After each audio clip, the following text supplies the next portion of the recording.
दोस्तों, शारदीय नवरात्रि में कन्या पूजन कब है, सप्तमी और अष्टमी कब है, नवमी कब है? 2024 में शारदीय नवरात्रि पर कन्या पूजन कैसे करें और क्या है कन्या पूजन का शुभ मुहूर्त? जानिए, कन्याओं को भोजन में दही जलेबी खिलाएं या घर का बना खाना या पूरी कचौरी या पक्का खाना? कन्याओं को कौन सी थाली में कौन से बर्तन में भोजन कराना चाहिए? कन्याओं को उपहार में क्या देना चाहिए और क्या नहीं? और ये भी जानिए, नवरात्रि में कलश के ऊपर जो नारियल होता है उसे तोड़कर कन्या को दें या गंगा में विसर्जित करें। जानिए सब कुछ इस वीडियो में। पर चाहे कुछ भी हो जाए, कन्याओं को ऐसा खाना तो गलती से भी मत खिला देना। पूरा परिवार बर्बाद हो जाएगा, व्रत टूट जाएगा, 9 दिन की सारी मेहनत पूजा पाठ का फल व्यर्थ चला जाएगा। साथ ही साथ जानिए किस उम्र की कन्याओं को देवी का स्वरूप माना जाता है। आज का वीडियो बहुत ही सुंदर है, लाइक करें और खूबसूरत वीडियो का लुत्फ उठाएं। दोस्तों, दुर्गा अष्टमी के इस पावन पर्व यानी नवरात्रि को 9 देवी अर्थात 9 कन्याओं को समर्पित है। कन्या पूजन करने से हमारे समस्त पाप, कष्ट, पीड़ा, पितृदोष, राहु दोष, मंगल दोष सब दूर होते हैं। आपको बता दें, इस बार माता रानी पालकी की सवारी पर पृथ्वी लोक पर आ चुकी है और हर घर में भ्रमण कर रही है और भक्तों के कष्टों को दूर करेंगी। जब जब माता रानी पालकी पर सवार होकर आती हैं, तब धरती पर फूल खिलते हैं और फसल अच्छी होती है तथा हरियाली की उत्पत्ति होती है और जीवन शुद्ध गंगा जल की तरह पवित्र हो जाता है। इस समय के नवरात्रि बहुत ही खूबसूरत, दुर्लभ और अत्यंत मंगलकारी माने जा रहे हैं। इस बार शारदीय नवरात्रि 3 अक्टूबर दिन गुरुवार को शुरू होकर और इसका समापन 11 अक्टूबर दिन शुक्रवार को होगा। ऐसे में 12 अक्टूबर दिन शनिवार को दुर्गा विसर्जन भी होगा। दोस्तों, नवरात्रि की अष्टमी और नवमी तिथि पर कन्या पूजन का विशेष विधान पूजन कर सकते हैं। 3 अक्टूबर से शारदीय नवरात्र शुरू हुए थे और 11 अक्टूबर को समाप्त होंगे। शास्त्रों में 9 दिनों के नवरात्रि को बहुत ही शुभ और मंगलकारी माना जाता है और वहीं 8 दिनों की नवरात्रि को अच्छा नहीं माना जाता। ऐसे में 10 दिनों के नवरात्रि बहुत ही शुभ माने गए हैं और 10 दिनों के नवरात्र शारदीय नवरात्रों को ही माना जाता है, क्योंकि इसमें 10वें दिन दुर्गा विसर्जन किया जाता है। जो लोग दुर्गा विसर्जन करते हैं तो उन्हें 10वें दिन भी व्रत का पालन अवश्य करना चाहिए और जो लोग दुर्गा विसर्जन नहीं करते, माता की स्थापना नहीं करते, तो उन्हें 9वें दिन कन्या पूजन करना चाहिए। 9वें दिन ही व्रत का पारण करना चाहिए और 10वें दिन कन्या पूजन वह लोग करेंगे जिन्होंने विसर्जन के लिए माता की स्थापना की है। शास्त्रों के अनुसार नवरात्रि के दिनों में माता रानी का पूजन करने से, कन्या पूजन करने से तीनों देवी माँ, काली माँ, सरस्वती माता, लक्ष्मी आपके पूरे परिवार को, व्रतधारी को अभय वरदान प्रदान करती है।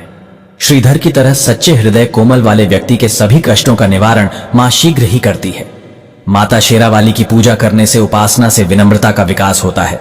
सभी कष्ट, दरिद्रता, दुख, कष्ट नष्ट हो जाते हैं।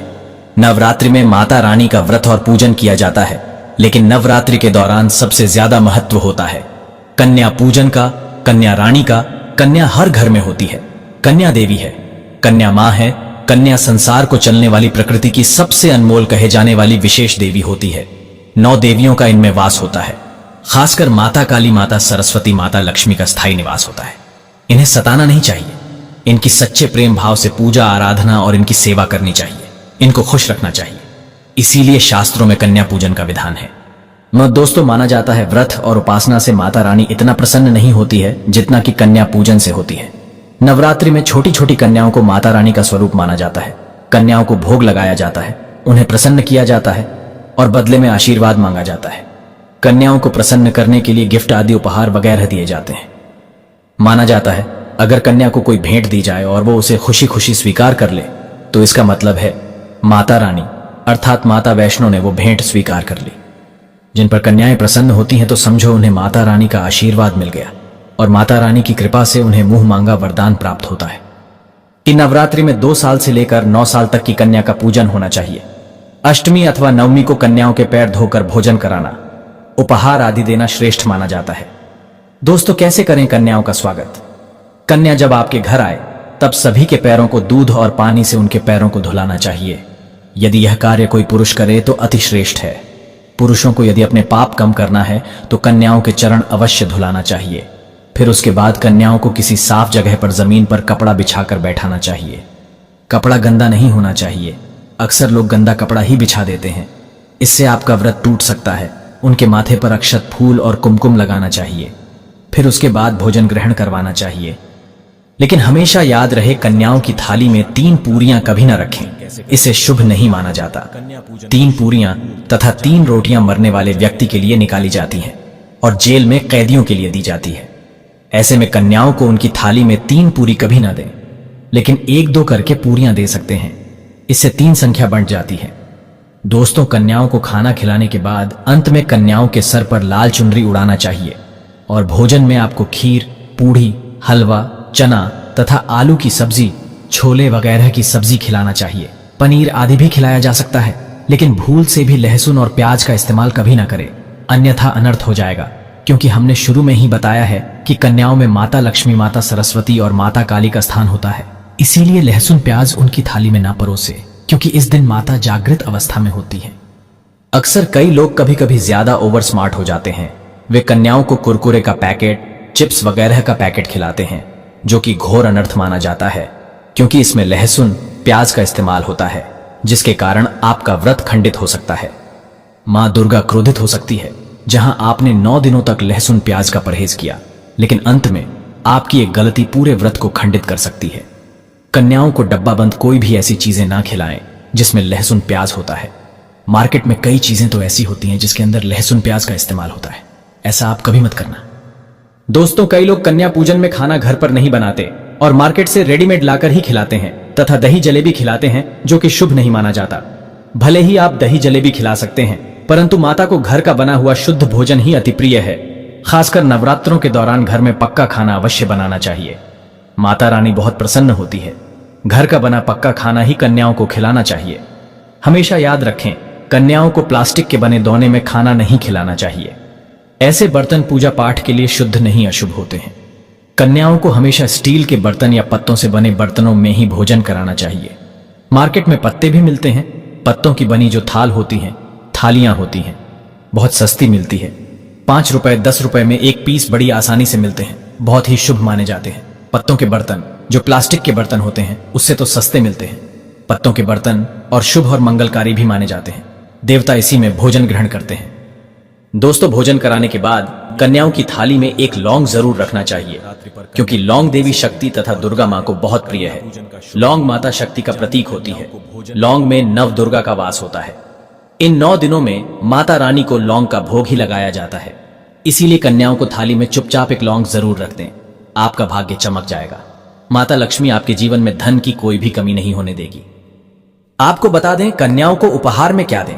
कन्याओं को खुश करने के लिए उनकी थाली में दक्षिणा डालें, ताकि आपके घर में संपन्नता बनी रहे तथा धन की कोई भी कमी ना हो। कन्याओं को कोई सुंदर गिफ्ट दे सकते हैं। शास्त्रों में बताया जाता है कि कन्या जितना खुश होती है, माता रानी उतना ही जल्द फल की प्राप्ति प्रदान करती है। ऐसे में आप कन्याओं को चॉकलेट बॉक्स दे सकते हैं तथा खूबसूरत कपड़े दे सकते हैं। याद रहे, काले कपड़े ना दें और स्टील के बर्तन भी गिफ्ट के तौर पर दे सकते हैं। याद रहे कि कन्याओं को लोहे का कोई भी सामान नहीं देना चाहिए। दोस्तों, जब कन्या अपने घर के लिए प्रस्थान करें तो उनके चरण जरूर छू लें और अपने मन में अपनी प्रार्थना को पूरा करें। सच्चे दिल से मांगी हुई इच्छा माता रानी अवश्य ही पूरी करती है। लेकिन याद रखना, चाहे कुछ भी हो जाए, कन्याओं को शुक्रवार के दिन उनकी थाली में खट्टी चीज कभी मत परोसना, क्योंकि इस दिन माता संतोषी का वार होता है। शुक्रवार मां संतोषी का वार है। उन 9 कन्याओं के साथ साथ माता संतोषी भी भोजन ग्रहण करने के लिए, अमृत ग्रहण करने के लिए आपके द्वारा आपके घर चली आती है। इसीलिए कन्याओं की थाली में खट्टे में, जैसे कि आम, इमली की चटनी, खट्टे पदार्थ, नींबू की चटनी या नींबू की सलाद, पानी, पूरी खट्टे पदार्थ, खट्टे फल आदि शुक्रवार के दिन कभी थाली में अर्पित मत करना। कन्याओं को भोजन ऐसा मत खिलाना, क्योंकि शुक्रवार मां संतोषी का वार होता है। यदि आप व्रत रखते हैं तो आपको पता होगा कि शुक्रवार को खट्टा खिलाना और कन्याओं को खट्टा खिलाना घोर पाप माना जाता है। इससे संतोषी माता क्रोधित हो जाएंगी और आपका व्रत टूट जाएगा। वह आपसे नाराज हो जाएंगी, क्योंकि संतोषी माता खुश होकर आपके द्वार पर भोजन ग्रहण करने आएंगी। शुक्रवार का दिन है तो कन्याओं को खट्टा पदार्थ न खिलाएं, खट्टे भजन उन्हें थाली में न परोसे। साक्षात शुक्रवार को मां संतोषी भी भोजन ग्रहण करने कन्याओं के साथ पधारती हैं, तो उन्हें प्रसन्न रखें। आपका व्रत अवश्य पूर्ण करेंगी मां संतोषी। आपको अभय वरदान प्रदान करेगी मां संतोषी। दोस्तों, नवरात्रों के दिनों में अगर मिल जाए आपको ये संकेत, तो समझो मां दुर्गा आपके घर में आ चुकी है। ये संकेत बताते हैं मां दुर्गा का आशीर्वाद आपको प्राप्त होने वाला है। तो आइए शुरू करते हैं। दोस्तों, पहला संकेत, जब आप कलश स्थापना करते हैं तो जौ से निकली हरियाली बहुत ही शुभ मानी गई है। कहा जाता है कि जौ से निकली हरियाली हमारे भविष्य में होने वाले अच्छे और बुरे होने का संकेत देती है। ये सभी बातें हमारे आने वाले साल का भविष्य बताती हैं। यदि आपने जौ बोए हैं और वो किसी कारण नहीं हो पाए हैं तो ये संकेत बड़ा ही मनहूस माना गया है। कहा जाता है कि नवरात्रों में जौ अगर सूख जाते हैं या बढ़ते नहीं तो आपको समझ लेना चाहिए कि ये साल आपका खराब होने वाला है तथा घर में कोई बीमारी आने वाली है। ये धन हानि का संकेत माना गया है, क्योंकि आपने कोई ना कोई गलती ऐसी कर दी होगी जिसके कारण माता रानी नाराज हो गई है। इसीलिए माता से आप क्षमा अवश्य मांग लें। मां अपने भक्तों को अवश्य माफ करती है। और दोस्तों, यदि जौ हरे भरे हो जाते हैं तो यह शुभ संकेत होता है। इससे आने वाले समय में आपको बहुत ज्यादा ही धन लाभ होगा। माना जाता है कि 1 रुपए का सिक्का या चांदी का कोई भी सिक्का जौ के बीचों बीच में अगर मिट्टी में दबा दिया जाए तो घर में सुख समृद्धि आती है। माता लक्ष्मी दौड़ी दौड़ी चली आती है। जौ के अंदर हमेशा 1 रुपए का सिक्का अवश्य डालना चाहिए। जौ को खाली नहीं रखना चाहिए, उसमें धन वगैरह अवश्य डालना चाहिए। इससे